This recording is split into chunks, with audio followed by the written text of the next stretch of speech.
Backseas Musical Podcast. Resistance is useless!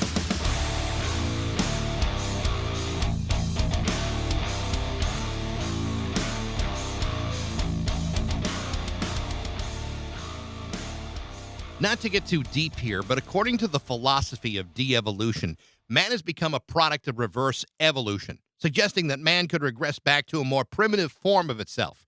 After more than a year of quarantine, social distancing, TikTok videos, the Tide Pod Challenge, and all 7 episodes of The Tiger King, it's pretty clear that de-evolution wasn't such a crazy idea after all.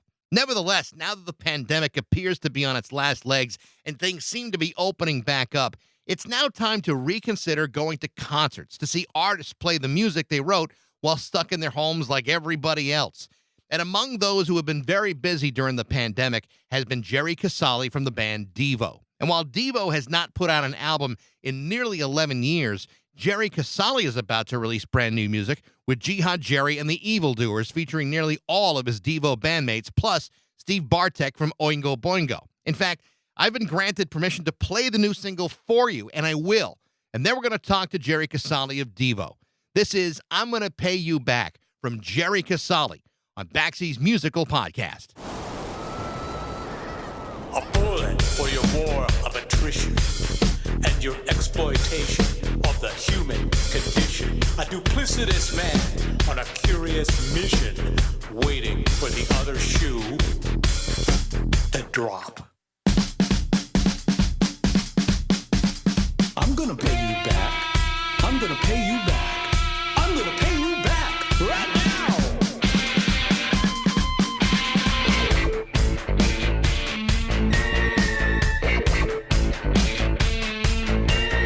What you selling?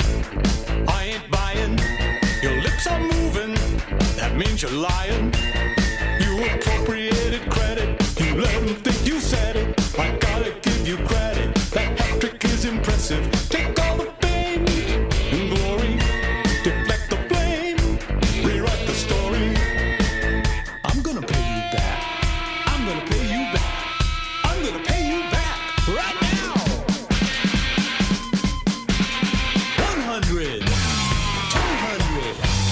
300, 400, 500, 600, and this bullet makes 7.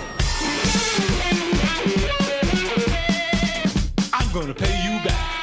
I'm gonna pay you back. I'm gonna pay you back right now. Don't be gaslighting me, mofo. Don't be gaslighting me, mofo. Don't be gaslighting me, mofo. Don't be gaslighting me, mofo.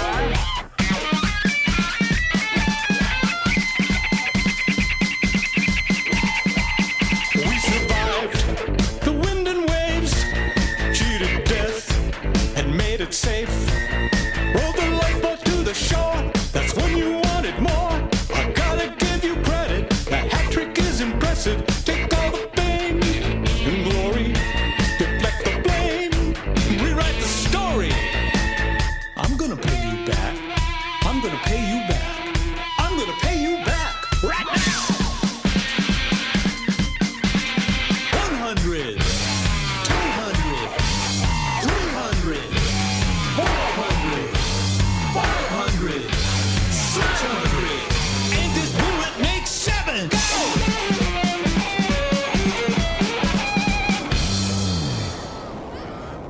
It's a real pleasure to talk to you. I have been a Spud since the very beginning, and to sort of have you here is really awesome. I just heard the new single "I'm Gonna Pay You Back," and I love it. I absolutely love it. It's for any Devo fan, it's exactly what you're expecting, and even if you're looking for something different, it's not so much like Devo that it couldn't be something completely unique. Right. So wonderful. Right. It's a little less pretentious and a little more real. Yeah, it certainly is that. But everybody, or nearly everybody with Devo is involved in it somehow. So tell us how that all came about. Well, this is basically, with the exception of the new song and and a couple unreleased tracks. This is a re-release of something that I wrote in 2005, when we were under duress with another authoritarian right-wing government, and the Iraq War had been trumped up, ginned up with false intelligence. Right. Intelligence is definitely a misnomer. It usually is. Yeah, it's like Team America, military intelligence, and they talk like this, and nothing smart. Anyway, so on many of those original tracks that I did back then, Mark and Bob Mothersbaugh and I were still in contact, so they did play on a few of them, and my brother Bob helped me with all the tracks, and so it came and went. I released that. I think Cordless Records made 1,000 copies or something. Nobody knew it came out. There was no promotion. Nobody understood the satire of Jihad Jerry with, mine is not a holy war. Right. Although I thought that was funny, right? Now the problem is, not the problem, but the truth is, and we all know this, the de-evolution is so real that 16 years later, 17 years later, this isn't outrageous anymore, and everybody gets the humor. It's interesting how the idea of de-evolution, that that man has the capability to resort to a more primitive form of itself, just proves itself over and over again. Even when you go back to when you guys were students at Kent State, and you had the Kent State massacre, you wonder, well, is there really something to this de-evolution? And it's really kind of hard to argue against it. Correct. That's why, it's not a polarizing idea anymore. People just go, oh, yeah, de-evolution. Yeah, it's happening. That's how terrible it is. And we weren't just joking. This was based on information and observation of the species, almost anthropological research. And it wasn't just politics either. The problem with humans is the fatal flaw in their duality. They're capable of great stuff, capable of fantastic production of flights of fancy and wizardry and art. And then those same people that are capable of that are capable of, raping, betraying, gaslighting, pillaging. It's and in the same breath. And so as we proliferate on the planet and go from, under 1 billion to now 7 billion and going strong, all the worst tendencies of human nature are just exacerbated and multiplied in a, exponential manner. Do you remember where you learned about this philosophy? Because, it's not just a band creation. This was a legitimate philosophy that had been out there for quite a while. But as clearly you're illustrating now, it is a serious, definable, quantitative means of thought. My friend Jeff Winter has been collecting headlines for the last year, using a search tool that say de-evolution, de-evolved, devolved, devolving. He's amassed something like 400 headlines from social science, from politics, from sports, and from psychology and medicine. So it's taken hold. Nobody used to talk like this. When we talked about de-evolution and de-evolving, people just thought, oh yeah, these whacked out crazy artists with this dumbass kind of like smart ass satire going on here. And now it's been embraced by legitimate journalists in every field. Well, I think when you consider all the things that, even if you just look at the United States, for example, if you just look at this country, all the nonsense that we've been putting ourselves through for so many years, everything from politics to even the way we converse with each other. we are. Right. It is a very clear end here where we have gone as a species, and I don't think, to be honest, I mean, in a lot of ways, I don't think technology has helped us get out of it. In some ways, I think it's made us worse. Right. Well, Devo was aware of that from the beginning. Our social commentary and our satire was all based on the double-edged sword of technology. Right. Clearly, technology is a tool. Technology could allow amazing advances where you accelerate information, you accelerate innovation, you accelerate scientific discovery and apply it to useful, functional things in whether it's machinery, medicines, computers, whatever. And we saw all that happen. But going along concurrently with that, and just as powerful, is the misuse of technology to dumb people down further, crush their freedom, create a kind of a beehive mentality and an authoritarian, tyrannical mentality, and so that people can't think for themselves, so that conformity is just accelerated, like conformity is given a 3-stage rocket into space. And we talked about that as students, jokingly, like my friend Bob Lewis and I and some professors at Kent State started talking about this. And one of the professors said, "Oh, you're talking about de-evolution. That's interesting. You put the hyphen in what's been going on in Irish politics now for 20 years. They talk about devolution all the time as a solution, but it's a political kind of application. And what it means is the unraveling of reason and the unraveling of order. So entropy. And they actually advanced that as a great solution. Like sometimes there's no better way out of a situation than to let it devolve. But they were limiting that to the conflict between Britain and Ireland and local politics. And so that just gave us more fodder, more fuel. And we're like, okay, we're talking about a meta idea here. This is meta. De-evolution with the hyphen. This is about the problem with human beings at the core. Now, when you're having this conversation with your professor at Kent State, was this before or after the massacre that happened back in the 70s? This is after. All takes place after the killings.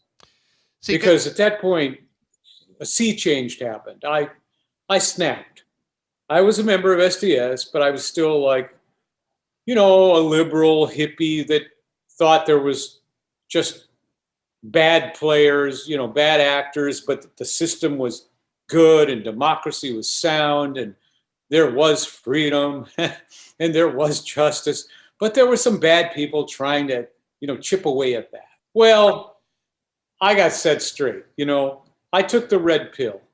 That's what Kent State was. That's what the killings were. It's like, no, your whole life has been this, illusion. It's been this sales job on America and the brand of freedom. There never was. There never was equality. There never was respect for information. There never was the triumph of the best ideas. It's always been ugly and dirty, just as America started with slavery and the subjugation of the working class. Guess what, Jerry? You were just some middle-class kid who didn't open his eyes. And now your eyes were open, and now you go back and revisit everything you're told. You go, they lied. The teachers lied. The parents lied. The cops lied. And now you get terminally pissed off, or at least I did. Depressed. I've read multiple interviews with you about Kent State, and what I hear out of this was, like you say, it's a life-changing moment, and the facade of the truth that we had been blinded by gets lifted between that and Watergate and the weapons of mass destruction and about race even today, and all the different things that have come across our consciousness over the last 50 years or so, maybe longer than that. Of all those things that have come in, before us, we start to realize, hey, you know what? Maybe it ain't all what it seems to be. Maybe maybe the American way of life is nothing more than an illusory dream. And that's what I hear when I've read your statements about what de-evolution is about and what Kent State meant to you, not only as an artist, but more importantly, as a human being, what that meant to you. Yeah, the brand of America as being, some bastion of truth and justice was a sales job. That's like a massive marketing campaign by, the best agency you could find, right? And it worked for some. It always worked for some. There were those, mostly Caucasians, mostly men, who did thrive in that system. And we've seen it now. It's a cliche, over and over and over and over. You watch Mad Men. That's what Mad Men was all about. And so many other, and Ken Burns documentaries and so on. Anyway, it was never true. So now you reach this fork in the road like, okay, it was never true, but the good side of human nature, we could try to actually, for real, form a more perfect union and make it true now that a lot of people are awakened to the hypocrisy. Or we could just abandon the illusion of freedom and freedom of information and go the way of China. And Devo's, in a glass half full, glass half empty world, Devo's conclusion was it's much more likely that we're going down the rabbit hole into China. Given human nature, this is the easier way out. Just like it's really easy to be a bad guy. Like everybody loves movies with evil villains, right? Because they're more interesting on the surface. But it only takes one good guy, like one actual, like courageous good guy to make a huge difference and hold the evil in check. Boy, there's an absence of those guys now. That is very true. So when you guys started the band, and obviously you're young at the time, you've had this experience, and you're looking at this philosophy with with real seriousness and all, with a real earnest effort. The early stages of Devo, and I saw the video, the truth about de-evolution on YouTube, and I know it's like the earliest or one of the earlier mutations of Devo. There's we made that in 1976. Yeah, right. 1976. Right. And when it was made, in some ways it reminded me a little bit of like Kraftwerk, in that there was a loss of humanity in the presentation that I think was probably, I don't think American audiences were all that exposed to that at the time. But was Kraftwerk a band that was inspirational to you in any way? Because it felt like it. It did, and the truth is that Kraftwerk was more of a band that scared the shit out of us, because you have to understand that we didn't become aware of them until we were well into what we were doing. We had been doing the Devo thing for 2.5 years, and that movie, at least on storyboards, was written and ready to be shot when we discover the big record in America that came out, and I go see Kraftwerk. And I'm going, oh shit, they're doing us, and now we're fucked. Your first indication is we didn't work hard enough, we weren't serious enough, somebody beat us to it. But the more I looked at that and listened to the record, I thought, well, no, we're doing something different. And what we're doing is uniquely American. Like those guys were high art and clean, but they didn't bring in the kind of smelly factor of uncomfortable information. You know what I mean? Right. We were maybe Kraftwerk from the waist up, but we were Elvis from the waist down. And we were bringing in things that were transgressive and not cool to talk about and not cool to show. And that's exactly what made Devo, was exposing this kind of transgressive art. Well, I think one of the things that's interesting about that is, it's a guy like David Bowie a guy who's European, who kind of takes you under his wing a little bit and says, "This is the band of the future," and certainly he certainly got it. Yeah, he totally got it.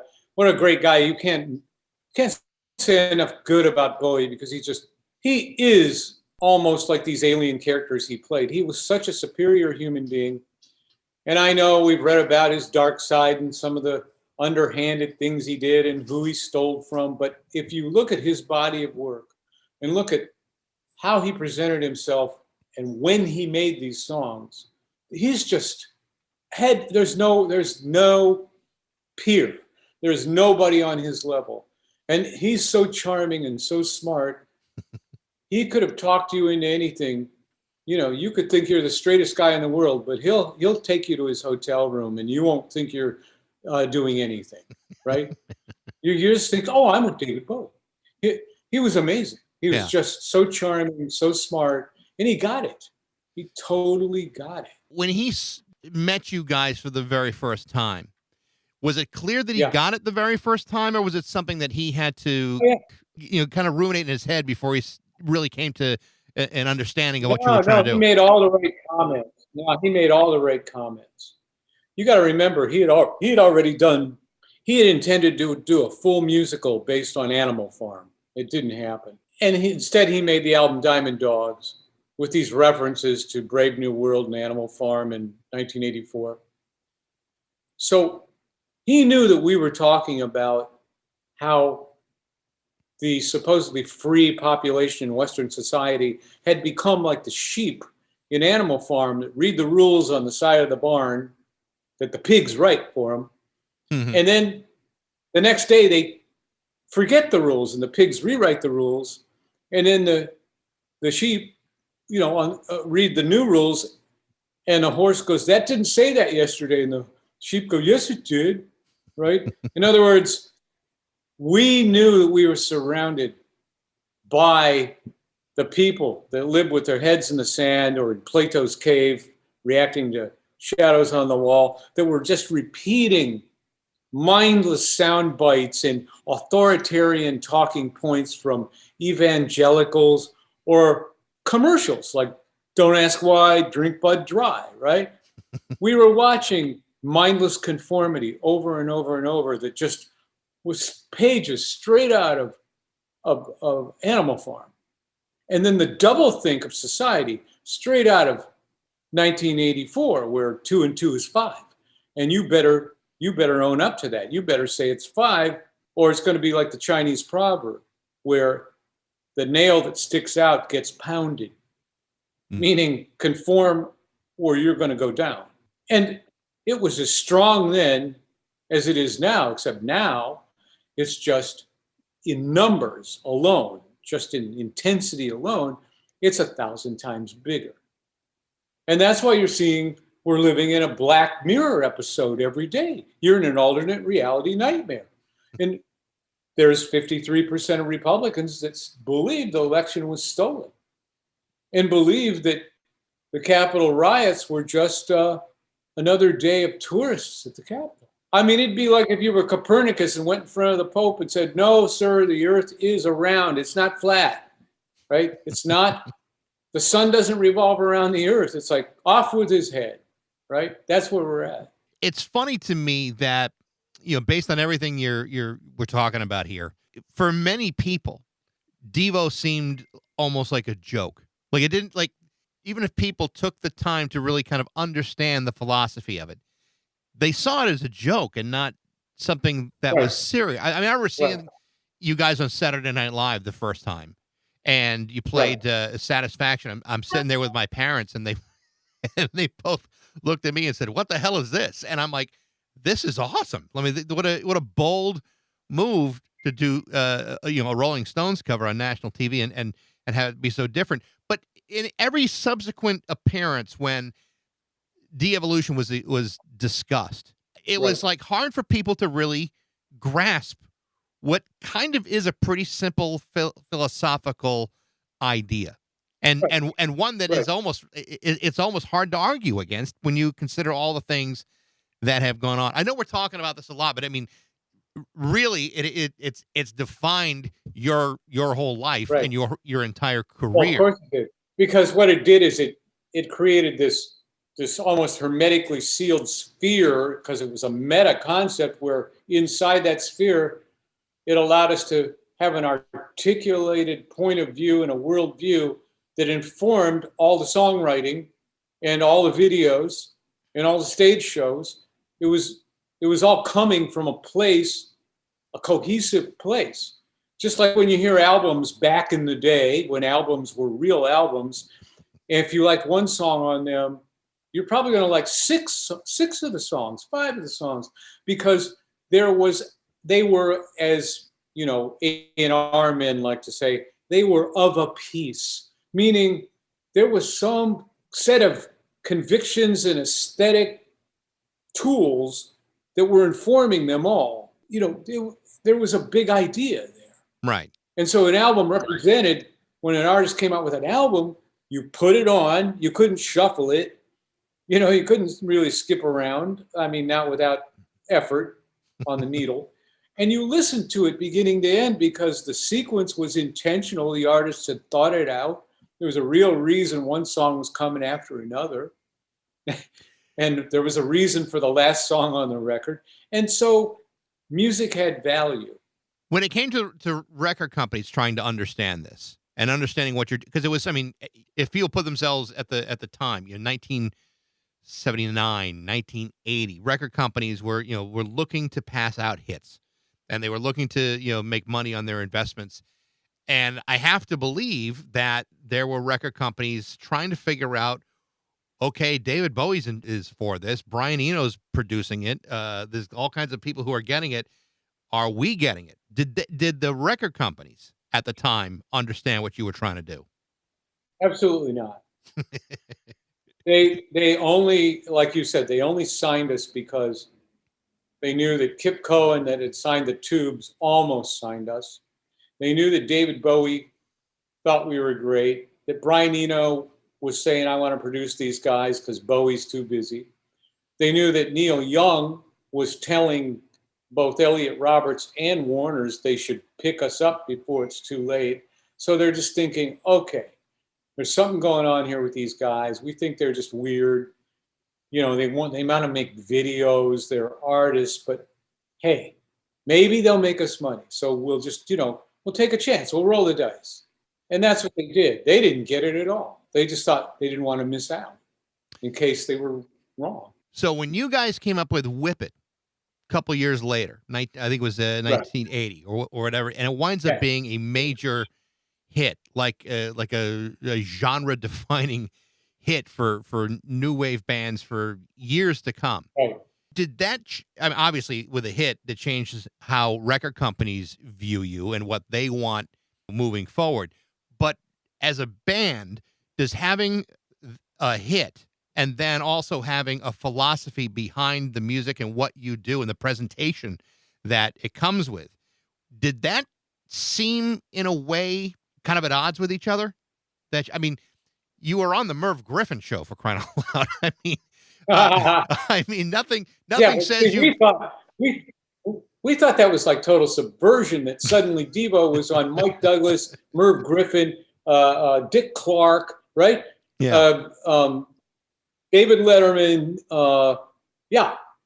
And we're like grinning and chuckling the whole time because clearly we always who we were, and we had an idea of what we wanted to do, and finally we found a way to make it palatable, right? We didn't do that on purpose. We just found the way. Well, now the problem was Warner's thought, oh, now we get it, and now they're all happy with us, and now we're the hero, right?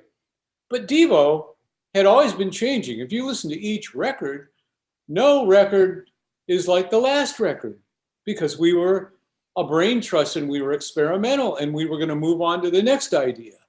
So they wanted us to just put out another Freedom of Choice, for God's sake, and another Whip It or two. And we had no interest in that, right? I don't even think we could have done it on purpose. So we were already moving on to some new ideas we had, and that really flipped them out. It's like, oh, these fuckers, we got this thing. We can now sit in the groove and milk it. And these idiots are doing something else, you know. They're using some digital synthesizers now, and they're what? You know, all new gear. Oh shit. That stuff was important for you, but influential for a lot of other people that heard what you were doing and say, hey, you know what? Devo are great musicians and these songs are great, but it may not have the commercial potential as a creative Whip people It. and musicians, they respected us. Yeah, other musicians and creative people totally respected us. And that was really gratifying that the people that you care about what they think actually thought well of you. Like if they hadn't, I would have been devastated. Yeah. Just like if Bowie said, "Oh, this is shit," right? Oh, that would have that Right. would have just killed me. That would have really Right. like shriveled my soul. But all the people that we cared about said good things about us. So that's the encouragement we needed. That's the value system we had. So what happens next though is that now a lot of idiots like you for the wrong reasons. And now they don't want you to change. And so now you change and you really piss them off. That sounds like a story that could be told 1,000 different times by 1,000 different artists about how Exactly. the lack of understanding of I forgot who I was interviewing, but they described it as that record companies are typically run by people who don't like music, and that's probably pretty accurate. It's a cliche, but because cliches exist because they're often true most times. Right. And you got to remember, Prince was signed to Warner Brothers, so we got to know who Prince was, and we were following all his new music. And our A&R man would play Prince demos that were coming in, that became then songs on a record, and they were all freaked out at Prince because the album that had "When Doves Cry" on it, they thought it was a loser with no single. They didn't know what to do. They thought Prince had lost it. They wanted him to stick with Little Red Corvette kind of stuff. And he's the same kind of guy, like, fuck you, I'm doing this now. I mean, that guy could write 5 albums in a month. He was so prolific anyway. So they seized upon When Doves Cry because he loved it. And they thought, okay, we'll hang him by his own petard, right? What a whack song. There's not even a chorus. Like, this doesn't even follow the formula. And they released it. Big hit. So it's like, what did they know, right? But they didn't take that same kind of attitude with Devo. You know, they kind of doubled down and they came to us and said, we don't hear a hit here. We don't hear a single. And you probably said, and we don't either. Yeah, right. It's like, yeah, if you thought we wrote Whip It sitting down going, let's write a hit, you're out of your mind. Right. You know, it was just another song we wrote. I heard there's a documentary that has been released maybe just in Australia about Devo. Yeah, it's kind of a documentary. It's not a Devo documentary. What that is 2 guys came from Australia that are TV producers, and they love the song Beautiful World. Mm-hmm. And they think the evolution theory, they totally respect it, take it seriously. They think we were prophetic, you know, that we were prescient, ahead of our times. And what they wanted to do is focus on Beautiful World now, this was 1 month before the pandemic, and talk about how in the 40 years between when we wrote it and now, how right we were about the theory of de-evolution. So it's called De-Evolution Theory. And of course, I was the one able to give them most of my time. And I'm the one that always spoke and articulated about the ideas of de-evolution, because it did start as a literary thing and an art thing before it became a musical application with Mark. And so, you know, Mark talked a little, but I'm on camera maybe 40 minutes talking about the beginning and when we wrote Beautiful World, and talking about now and the difference between the culture now and then. And they couldn't sell it. And it's very well done. They're smart guys. And the information in it is really cool. You know, I rarely see anything where people come and shoot us and we talk about what we're saying, you know, what we think. And then I don't recognize it. Like, it's so bad what comes out, right? You're embarrassed. You want to disown it. Well, right. I stand behind this. This is like, they got it. they did a nice job for no money. When I found out that it even existed, I'm like, why hasn't it been here in the States? And it surprises me Good when you hear that, there's no American market for it. It sounds insane because, I mean, I know many people that would love to see this. I know too. Yeah.